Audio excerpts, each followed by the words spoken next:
देश की राजधानी दिल्ली में लाल किला के सामने परसों रात को एक कार में बम ब्लास्ट होता है और उस ब्लास्ट के वजह से दर्जनों से ज़्यादा लोगों की मौतें होती हैं और कहीं उससे ज़्यादा लोग घायल हो जाते हैं। लेकिन देखा गया कि हमारी सरकार आज जाकर यह मानी है कि वह आतंकी हमला था।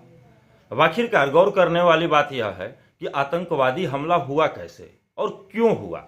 जब नोटबंदी हुई थी उसके बाद से बोला गया था कि आतंकवादियों की कमर टूट गई। उसके बाद देश ने देखा, पुलवामा भी झेला, पहलगाम भी झेला और दिल्ली के लाल किला के सामने अति व्यस्ततम और भीड़ भाड़ वाले इलाके में बम ब्लास्ट होता है। और सरकार के जो प्रतिनिधि हैं, जो सक्षम लोग हैं, कोई बिहार का चुनाव लड़ रहा है तो कोई भूटान घूम रहा है, लेकिन देश में आतंकी हमला को रोकने का कोई भी कारगर उपाय नहीं है। अगर यह नहीं है तो आखिर ऐसा क्यों किया जा रहा है?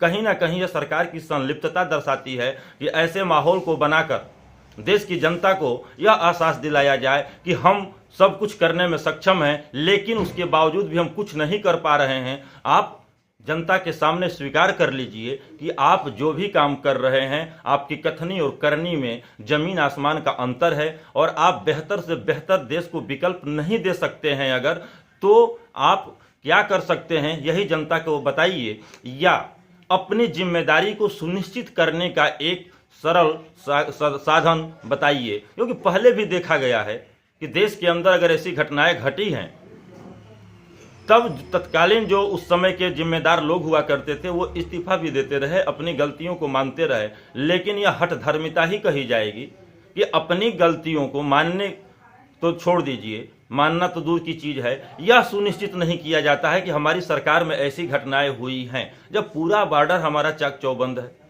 हर तरह से पाबंदियां ही पाबंदियां हैं, कहीं से कोई घुस नहीं सकता है। तो हमारे जो एजेंसियां हैं, जो संवैधानिक एजेंसियां हैं, जिनका एक यह कार्य होता है कि ऐसी चीज़ों को रोकने में उनको इनपुट मिलता है, कहाँ से मिलता है, कैसे मिलता है, जुटाते रहते हैं, तो आखिरकार उनको भी इनपुट नहीं मिलता है। तो इसमें दोष किसका और किसको दिया जाए? लेकिन जिनके घर के मारे जाते हैं उनका दर्द उनके घर वालों से पूछा जाए, जिनके घर के घायल होते हैं वो घायलों से और उनके घर वालों से पूछा जाए। इस पर तो सरकार की कोई जवाबदेही बनती ही नहीं है। अगर नहीं बनती है तो इससे बड़ा दुर्भाग्य हमारे देश का कुछ भी नहीं हो सकता।